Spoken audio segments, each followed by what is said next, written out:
One. Hello and welcome to this episode of the IG Lighthouse. I'm Scott, your regular host, and I'm very pleased, very pleased to have the wonderful Lynn Wyeth with us this week, talking about all things FOI, which in this current AI world is not talked about enough, in my opinion. So I'm very happy that one of our first sessions is about FOI. So thank you, Lynn, for coming along and talking to us today. It's greatly appreciated. Thank you for inviting me, Scott. You know I'm always happy to talk about FOI. Oh yes, oh yes. So for those that don't know Lynn, where have you been in the FOI world? Where have you been? Lynn is the former head of IG and risk at Leicester City Council, and she's been a freedom of information practitioner for a number of years. I'm not going to reveal a lady's age. She's also doing, to add to the level of geekiness, which I am in awe about, she's also doing a PhD in FOI and regimes of practice in local government at De Montfort University. She's got two books published on both FOI and data protection. And when she's not being an IG geek, she's also a big Eurovision geek, I am a which bit. is, oh yes, I'm not which sure what I means, love most, really, Eurovision or FOI. What do you think? oh, that's a tough one. Yeah. FOI is year round, whereas Eurovision is Oh, every Eurovision year. starts on the 1st of September every year. That's That's our new true. year when the songs can be released from. All the That's national selections are going on at the moment. So, it's kind of an 8 month a year thing. that's true. That's true. It's also FOI isn't really ever referred to ever under any circumstances gay Christmas. So It's not, is it? You don't mm, tend to wear many glittery hot pants and feather boas for FOI either. You can get away with that at I think we Eurovision. should suggest it. Maybe the FOI Awards. Which leads into my first question. Not an FOI thing, very much a Eurovision thing. What would you say was been the best Eurovision entry ever?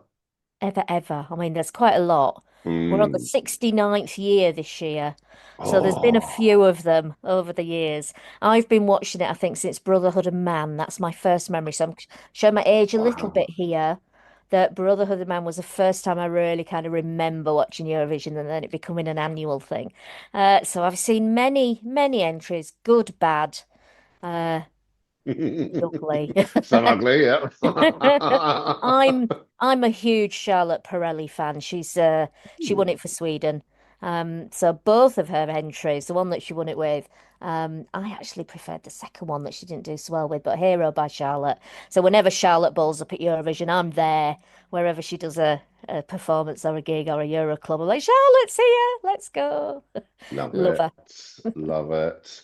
I'm a classic. Well, some of the newer ones, big fan of Noreen. The fact she won it twice Yeah. was just like, love her. But I'm a classic. You can't beat a good old-fashioned bit of Bucks Fizz. You really can't. It's just whenever it comes on, you just want to move. It's just classic. I think as a real Eurovision fan, you often like the ones that don't make it. Some of them don't even make Mm. it to the final now, or they become real Eurovision club classics. So, Gina G, that kind of stuff that we end up loving at Eurovision, and the rest of the world goes, no. You could say, and this is a terrible segue in, but sod it, I'm going to roll with it anyway, that FOI is quite similar because quite a few things go under the radar and we get quite some profound changes in either case or positions for the commissioner or whatever it might be. And it seems to slip under the radar a little bit.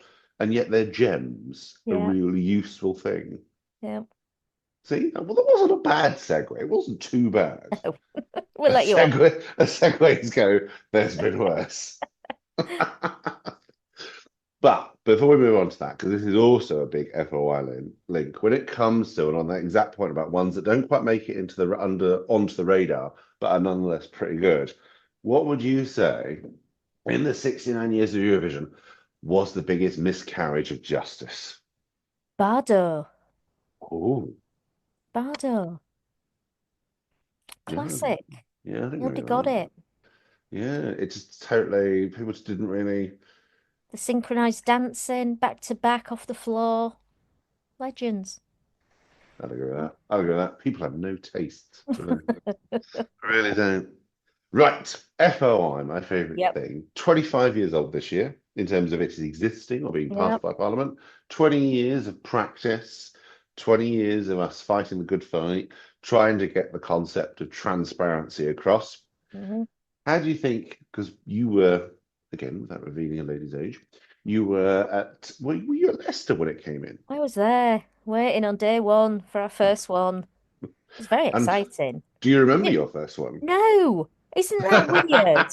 After all that hype, I think it took about 4 or 5 days to get the first one, and it is Hmm. completely forgettable. It was that interesting. I remember my first appeal. I do Ah. remember the first internal review, and that Hmm. went on quite some time with a gentleman who was quite upset about a road closure that was affecting his business back then. So I do remember that one. But yes, we sat there on the 1st of January, or it might be the second or third when we got back to work, going, oh, are we going Which to one? get many? Because, of course, when they'd given it to me, you won't get many, my manager said. You don't think you'll get many? Yeah, Public right. aren't interested in us. No, don't be silly. No, no, no, no, no. Yeah, and I think that is the thing that's changed massively. The numbers of requests. We knew when it was a new piece of legislation that there would be an increase year on year. That happened. Mm, And we mhm, expected it to go up, in a nice little graph and then plateau out. Maybe after about 8, 9, 10 years, that's when you see legislation kind of bedding in and people getting used to using it. mhm, And that kind of did happen a little bit. If you look at the graphs, you could see that kind of happening. And people had gone from, no requests to a council of Leicester size of 1,300 a year in the first sort of decade, and we thought, okay, that's kind of our average. And then of course COVID got in the way, so that messed things up a little bit. So you haven't seen an mm, exact trajectory, and it took a while for things to pick up a little bit, I think, after COVID. mhm, But going on the numbers that we're seeing across the country, people are telling me about anecdotally the numbers that I know they're still getting at Leicester, massively increasing again at the moment. Don't know what's going on. I don't know if it's because everybody's peed off with the world and the universe, and that generates things, complaints and requests. But Leicester could be at current rates looking at 2,000 a year. wow, wow. The highest we've ever hit, I think, was 1,600. Usually it's, 1,100 to 1,300, but they're Mm, coming in, they were getting like 15 a day, I think, over the last couple of weeks. blimey. And there's nothing particularly odd going on in Leicester. There's no Yeah. particular thing that's having a campaign or bad press or anything like that. All totally random different things. And other authorities, when I do training, are saying to me, yes, our numbers are increasing. Because most people had bottomed out, but they were becoming bigger and more complex to answer. Now we're seeing an increase in numbers again as well, I think, across the country. And I don't know whether that's local government or whether it's other sectors as well. But the increase in numbers has been marked, I think, since Mm, obviously it started. Um, mm, and it's never been resourced properly, has it? Let's be honest. Was any money ever given from the government to public authorities to do FOI? No, you had to find it mm, from existing budgets. And as teams have had to increase and things have got bigger and faster, they're struggling to resource it. So that's a big change that I think we've seen. How else has it changed? Here's a controversial one. Let's see what the people think. I think it is becoming harder to use some of the exemptions.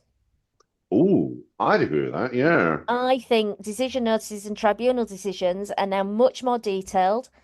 They know what they're doing more. It's like all of us, we learn. You look at the decision notices from 2005, 6 and kind of go, oh, like you would probably look at some of my responses from back then and go, oh my God, did I write that? Um, and I think with all the detail and nuances, people learning how to do it properly, the Mm, arguments, I think it's actually harder to use some of the exemptions. So when you're going out and doing training like we do, and you're like 36 was supposed to protect government, so Tony Blair didn't call himself an nincompoop and David Cameron didn't say it furred up the arteries of government. But actually, as soon as you try and use it, the ICO go, ooh, oh no, public interest, oh no, prejudice, etc. It's harder to use 43. It's always hard to use 14. It's hard to use 36. Lots of barriers and hurdles to get over. So yeah, I think you have to be much better at it and much stronger arguments to make your exemptions stand up to the test of the ICO and especially the tribunal, who are really good at their jobs now. And some of that you think, okay, that's a logical development. Like some of the Yeah. commercial stuff, yeah, commercial understanding of commercials developed over time. You can see why it's now very specific and very detailed. Yeah, fine, fair Mm. enough. But yeah, to your point, some of the Section 36 stuff is what? But that wasn't what it was there for. Great, marvelous. This is progress, ladies and gentlemen, progress. Where do you think it might go then? Because if we're at Oh, a stage where things are getting quite nitty-gritty, where we are going off the specialist in tangent or specialist tangents, and with the dreaded AI and other changes and what's going on with government at the moment, or devolution. So where I am in Essex, they've just approved the devolution plan. So we're going to yeah. have 4 councils rather than 12, all that other good stuff. Where do we see it going? I think one place it could go is absolutely nowhere. It could just tick along. It hasn't changed that much since it came in. The legislation hasn't changed that much. There's never been a big revamp of the Act itself. There's just been little tweaks to odd exemptions through amendments in other legislation. Mm, Um, the commission that they had in 2012, the minute they started making any sort of dramatic suggestions about charges or mm, pit timings, the media went rah rah rah rah.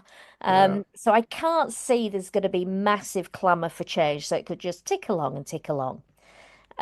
Where would I like it to go? I would like the current government to roll it out to more organisations if they're spending public money. I think Scotland have got the right idea, about housing associations, that kind of stuff. Lots of places that use taxpayers' money should be accountable and transparent.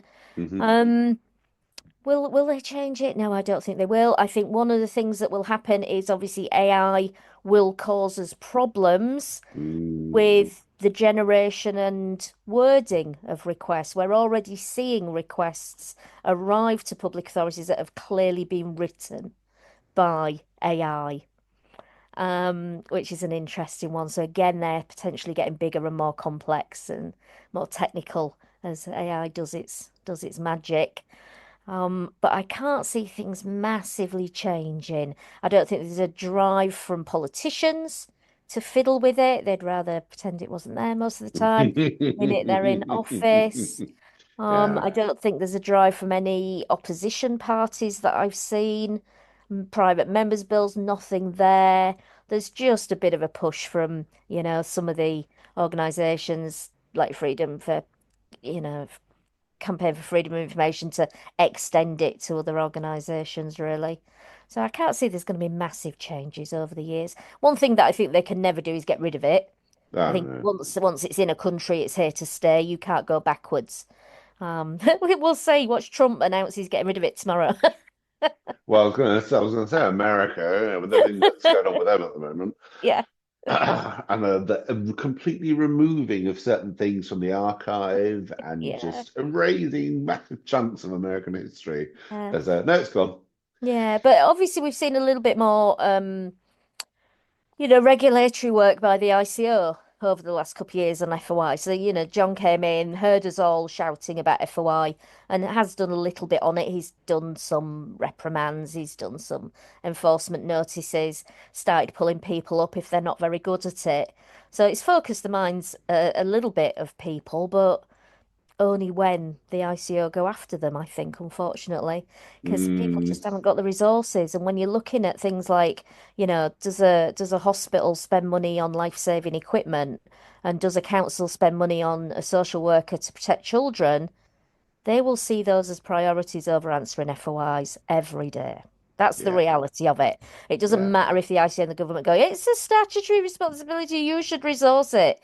The reality is, I'll save a life rather than answer an FOI request. yeah. I Yeah, agree with that. Whenever yeah, we have discussions around like in training, we always start with why do it? Key tenet of democracy. Lovely, Mm, strong principle, yeah. But you've also got, yeah, but I could spend money on that, or I could spend money on, to your point, yeah. actually saving a life. And I know it's not that reductionist, but it is a perfectly valid And in the point. ideal world, you'd do both. There would be enough resource to do both. Rachel Reeves, if you're listening to this podcast, we could do with a bit more cash, love. But Oh, in yes. reality, we have to make some difficult decisions in the public sector, don't we? Mm. Our office in Barbados is a pipe dream. I still, but it's one day it's going to happen. One day it's going to happen, but not for a while, I don't think. But on that point, where John and the ICO's, the Information Commissioner's Office, have been putting more focus on FOI, which is good. We have been shouting out for it for a while. Do you think, on that exact point, they should have more teeth? Yes. And what sort of teeth would you give them? I don't think I'd give them the sort of fines that you get in DP because, Mm, we can argue till the cows come home on that one, whether they're effective or not and whether reprimands are effective. Some people have very strong views on it. But, fining a public authority, it's just the revolving fiver. It goes from that authority, back to the Treasury and, do they give it to then? So I'm not sure the fines really necessarily work. Sometimes maybe you do have to hit somebody in their purse to make them mm, change their ways. But enforcement notices, I think they need to be really laying those on a bit thicker, really. What I think they should be able to do is order everybody to submit their stats, like Scotland do. So we yeah. can have a really clear picture of how everybody's performing, and we can go online and have a look, and we can compare like for like as much as we can. It's hard to compare some councils, it's apples and pears, isn't it? But where you've got those councils that we use as comparators, like Leicester always used to be able to kind of benchmark itself against Wolves and Luton and Mm, Hull and hmm. similar size things. Let's have a look at what's going on here. But really serious stats, not just how many of you answered in time, how many of you refused. Because I might have refused all of them under Section 21 because I already publish everything and I'm great and transparent. There needs to be some nuances and details and context to it. But I think we could do a lot more to get the ICO really showing what people are doing. And then we can hold the ICO to account Hmm. when they don't go in and sort people out, because we can look at those stats and go, oh my God, all these departments are less than 60%. Where are their enforcement notices? So I'd like to see a bit more of that sort of stuff going on, really, to I like them. just to reinforce to, the powers that be that this stuff's important. You've got to find the resource somewhere to do it. I like that. I like that. So Mm. your research you've been doing for your PhD, Yeah. which every inch of my geeky little body is amazing. Oh my God. What well, for one, what made you do it? I And don't know. what have you learned? I What just, was I saw the pictures of graduation. I thought, that's a silly hat. I want one of them. it definitely needs a hat with a little badge that says I love FOI. Yeah. You've got to get Tim to make a little badge that says I love FOI. I want to see that badge on your hat when you Yeah. I mean, graduate. I love learning. I love research. It's just a natural progression. I'd done a degree, I'd done a master's. I love being a student and having an NUS card. Let's be honest, Scott, 10% discount, loads of places. Um, I love being part of academia. Hmm. Um, as difficult as it is and frustrating as it is sometimes, good God, it's a weird sector. I'm actually I'm going in and running a seminar at Dumont in a couple of weeks for their cyber Ooh, guys, yeah, talking about the yeah. cyber incident at Leicester. So that'll be interesting. So I, Ooh. I love learning. I love teaching. I was a qualified teacher in another life. So always kept my hand in continuous learning and Mm, training. So it was just a natural progression, really. Something about challenging myself, always doing something a little bit harder. I came from a working class background, council estate. Nobody in my family had ever been to university before. There's that little bit of me that wants to go, look what I've done. I was the first You with a know, doctorate. Oh yeah. yeah, yeah. So yeah, that'd be nice. Upgrades on planes, that kind of thing. If only. Oh, come this way, We'll see if Dr. it works. Wyeth. So I thought, right, what can I do it on? Well, what do I love? What do I know? What do I want to actually find more out about? Mm, And the FOI stuff was really interesting. So I started off on a little bit of a journey thinking about journalists and how they use it, and it just kind of evolved from there into looking more at me really and FOI officers. And that hmm regime of practice stuff is all about really how do people do FOI? How does it work in local authorities? And what's coming out of it is really interesting stuff about how a lot of FOI officers are not senior managers. They're quite often on their own, they're one mm, person, hmm and they're driving it with little authority, but nobody's actually caring because nobody else knows how to do it above them. And they're making some quite senior, important decisions on behalf of their authority without acknowledging it. In all my interviews, they would be saying we all the time. And it was like, no, it's you. You should be saying mm, I do hmm that. I make that decision. But really interesting stuff coming out of it about, most FOI officers don't have FOI in their title. They hmm don't have to have any essential criteria that they've ever done FOI before. They just chuck anybody in with some transferable skills, no legal background. Um, they don't give them training. Some places don't write policies. They're just like, well, it's the act. You just do it. They don't even have a policy, which is brilliant. Yeah, employment, you just do it. It's Yeah, in the law. Off you go. yeah, Yeah. just do it. Just do it. So some point for officer just does it and works it out themselves. That's proper like little there's FOI fairies. They just do it. It just Yeah, the FOI happens. ferries, definitely. Yeah. And just how even if you haven't got resources, even if you haven't got support of senior management, if you've got a very driven FOI person, one person who loves it and is geeky about it and has some of those softer skill sets of persuasion and negotiation and picking your battles and time Mm. management and prioritization and attention to detail and all that sort of stuff, they can really drive it forward. As long as they don't go off on the sick, because then there's no one else left to do it and it falls over. So it's all about that kind of stuff, and what agency they have around their decision making. Um, and no career progression, no formal Mm. training, all of Mm. that sort of stuff. The DPO became a statutory post, nothing like that for FOI. So it's interesting the sort of people that fall into it and which ones are successful and how to become a successful FOI officer through all these regimes of practice that are built up. And some But of that's that the thing, isn't spreads. it? It spreads through communities of practice and the networking Yeah. too. And good practice spreads. And you can learn from that horizon scanning and networking quite well. Well, that's Yeah. worth its weight in gold. It really Mm, is. yeah. And that's the thing is, I always used to amaze me, especially working from again a somewhat council background.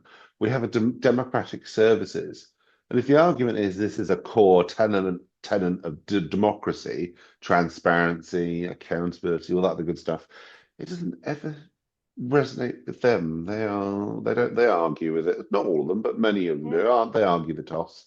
This isn't seen as part of that, even though they are democratic services. Yeah. And that's the other thing we found. It doesn't sit anywhere nicely. People have constantly moved around Mm, within their hmm their organization, whether it's in customer services or complaints or comms or chief exec or Legal. legal or IT. Everyone's Mm. different. They always get moved around. It doesn't fit under anybody. Nobody else knows how to do it or where to put it. But, it is, and I say this regularly, it is not a back office function. It is a frontline statutory service with customer service at the face of it. And they need to remember that. Yeah, I'd agree with that. So, in your studies and in your experience, and we talked about this earlier on. I share your. We've got to turn this into a positives, and there are so many opportunities to turn this into a positive, useful, efficient thing for the authority. There are loads of opportunities. But what would you say in order for a public authority to turn it into a positive? What advice would you give them? What are those opportunities they can use to turn this around, turn that conversation around, to challenge some of those, oh, this is a waste of time or a cost or whatever. How can we maximize those positives? Yeah, that's a really difficult one, isn't it? One of the Mm. things that we were, lucky with at Leicester, we had a city mayor that was passionate pretty much about data and Oh, smart data and open data and hmm transparency, and he really pushed for an open data site. and that allowed me to really push for let's get more stuff on here. All these requests that we get in regularly, let's proactively publish it. Now we've got this site. And that will hopefully, stave off some requests. It means people get that idea that we are open and transparent, not hiding anything. And that, really came to the fore during COVID in Leicester when we were in the longest lockdown in the country. And we were Oh literally putting yeah. data online about our COVID stuff daily on the open data site. So I've seen some real positive stuff there that although it doesn't, directly mention FOI, just that plus of transparency and how it can help us. FOI is always a difficult one, isn't it? Do you remember the zombie request that we I got? still use that as an example. Yeah. We love it. Love it. 2011, for those that don't know, Leicester got a request from a staff student, at my university, I think, saying, did we have a zombie invasion plan? And, we kind of had a chuckle about it. And now we would probably do Section 14 frivolous requests. But back then it was like, oh, just answer it. So we gave them the emergency plan and said it should cover all eventualities, including zombies. BBC ran a headline saying Leicester not ready for zombie invasion. Clickbait headline. Absolute Yeah. rubbish. Went viral on the BBC, etc. All got completely out of hand. Another student organised a zombie invasion of Leicester. They all bowled up to the clock tower, and Zombie Ed, who does zombie makeup and teaches people how to lurch like zombies in movies, came and everybody was lurching through the city centre. You can see it on YouTube. Lots of fun. Um, Actually uncovered this kind of whole underground arts movement of people who make zombie movies that we didn't know about, which is really interesting. Okay. And I went on Radio Leicester with Zombie Ed. And I said, we don't know why people want to put these requests in. Sometimes, that it can mean something to them, even if it seems daft to us. Um, and we got some quite good press out of that. It was a Hmm. positive story. It was somebody talking positively about FOI, not knocking people. A journalist gave me, I think it was local government worker of the week or something for, Okay, all right. for the interview I did, for being open and transparent and everything, which is nice. We got media all over the world. It was crazy.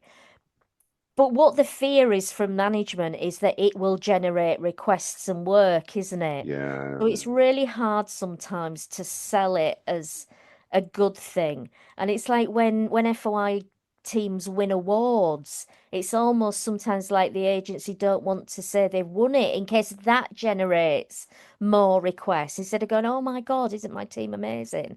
And it is hard shifting that culture because they just see it as extra work, and an extra pressure and resource if requests are going up.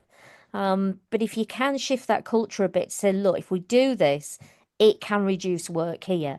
If we do this, it gives our authority that air of, openness, transparency. They'll trust us more. We're seen as good practice. We try to do that a lot at Leicester. Mm. Let's make Leicester look like it's a good practice authority when it comes to information governance. Because then they have more confidence in you in everything else you do as well. If you're good at this and you're good at that, maybe you're pretty good at everything. But it isn't easy, especially when they get hit with, 6 requests in one day. And I know what it's like. I know what it's like to be on the receiving end of it. As a head of service, I would get FOI to answer. And I'd get 3 in a day, and I'd roll my eyes and go, oh, for goodness sake. Especially when that one comes in at the last minute during the day, you're like, oh, Yeah. Oh, no, no, no, no, no, no.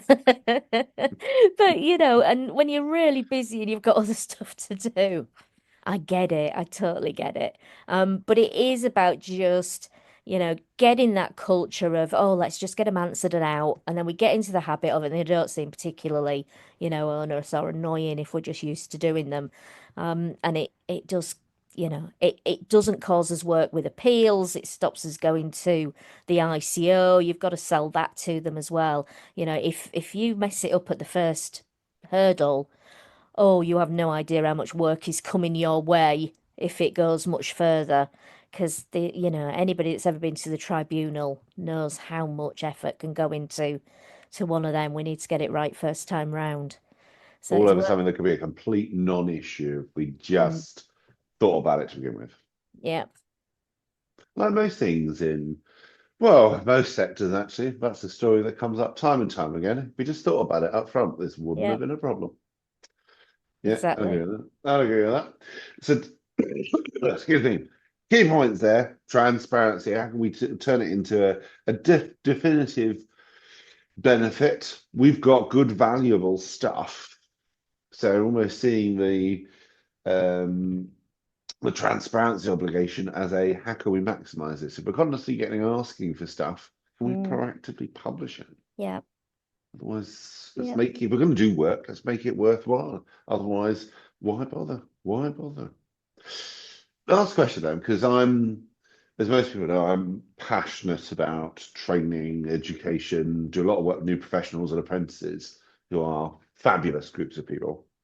If you were to give one parting advice, one top tip, one nugget of knowledge, one whatever label you want to put on it, one something valuable you'd pass on to the new incoming generation of FOI officers, what would you pass on to them? Oh, can I do two? Oh yeah. I think one, never take it personally. Mm. You can get requesters that grind you down. They can Mhm. make you ill. You're probably Mhm. going to be getting into Section 14 territory at some point with some Mhm. people. Never take it personally. It's not about you. They don't know you at all. So just you know, don't let it get to you. I know that's hard to do sometimes. You see another email from them in your inbox, your stomach churns, oh, no.